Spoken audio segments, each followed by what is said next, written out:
Okay, hello everyone. This is Mr. Martin, physics teacher, science teacher, and TOK teacher. I am going to contribute with 3 questions for revision day. I hope to address the 3 of them in 5 minutes just to get a starting point for questions and further conversation.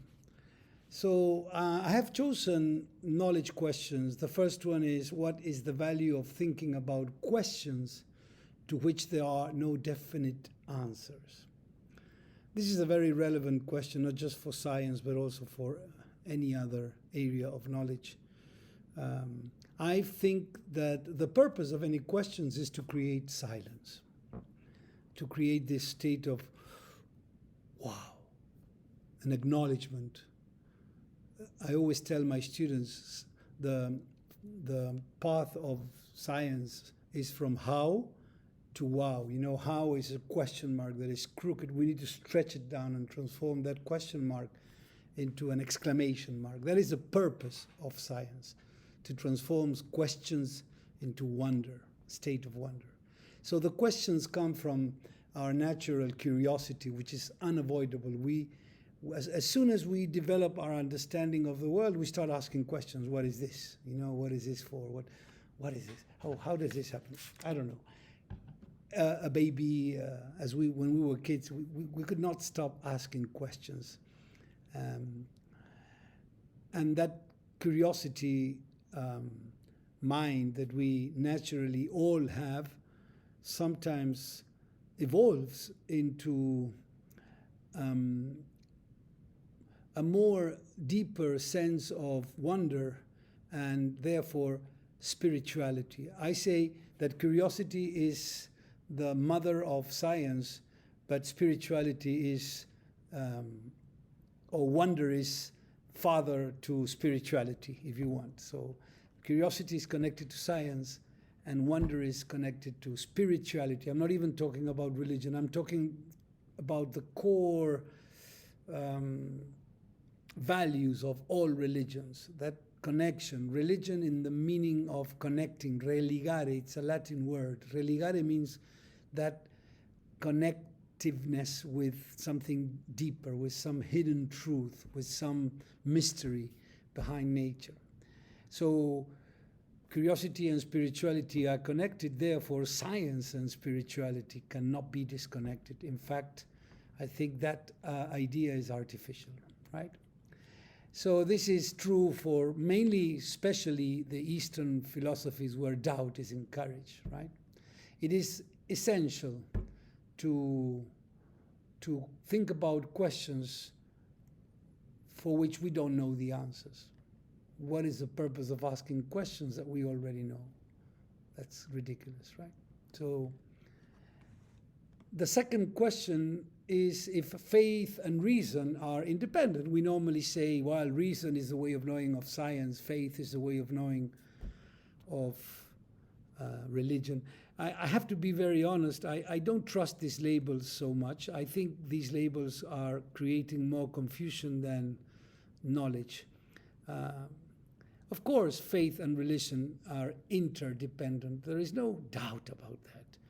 I mean, you cannot trust something that logically, with what you have a logical conflict. You cannot trust something that doesn't make sense to you. You can think of any example.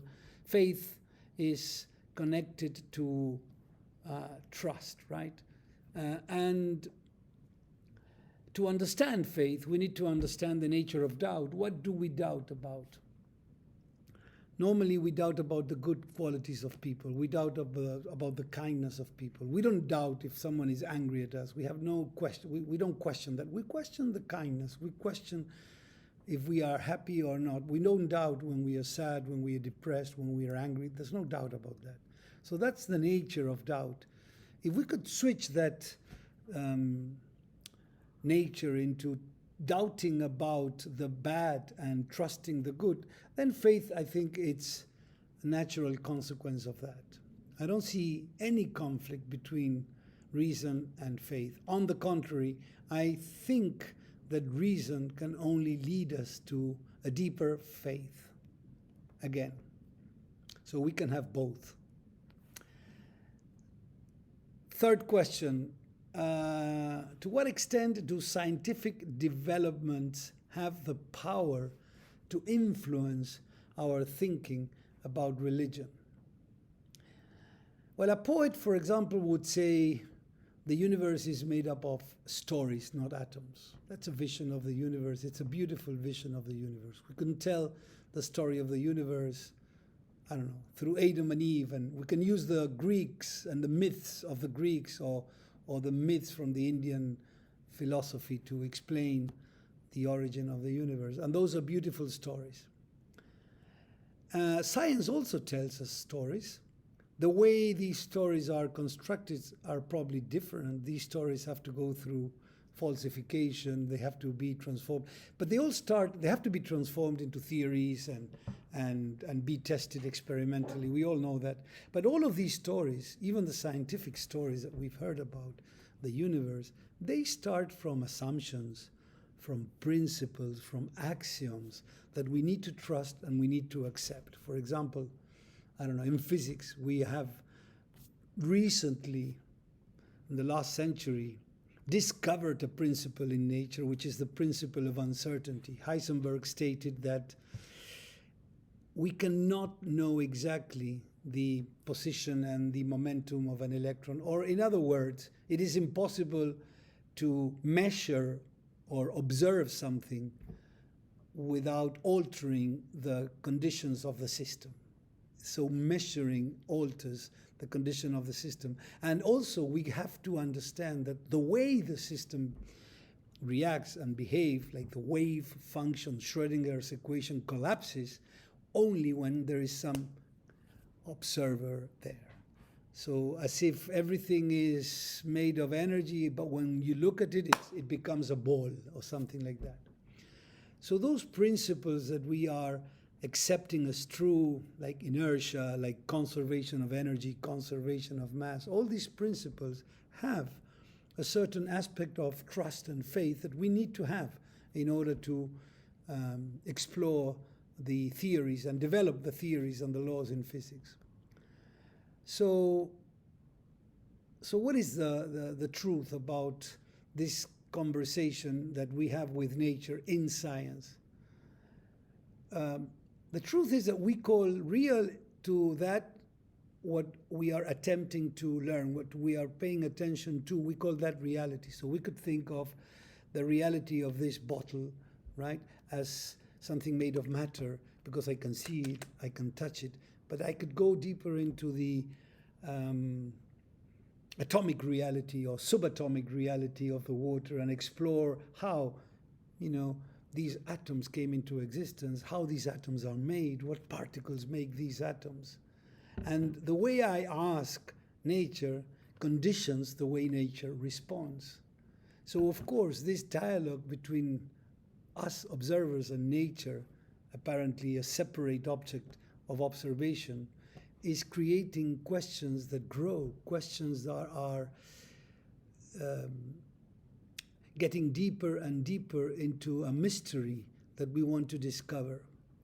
So I would say that the scientific developments come as answers to those questions that we ask nature, and as a result of that, it influences our ideas of that deeper connection with